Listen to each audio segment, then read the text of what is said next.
Alright, thank you very much client from Santa Ana, Manila. Ang pinaka-custom niya sa akin ay 4 na action figures.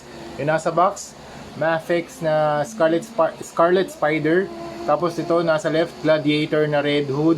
Tapos ito nasa gitna, si Deadpool na Tron.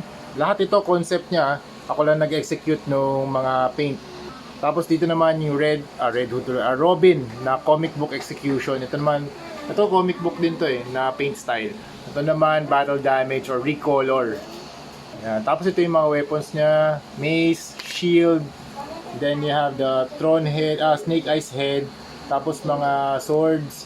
Tapos ito naman si Robin, yung meron ako nito lahat, mga tutorials sa aking YouTube channel. So follow, like, subscribe, and share yung mga videos natin.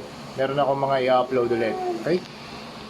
So yun, thank you very much ulit client from Santa Ana, Manila. Thank you. Ship na natin.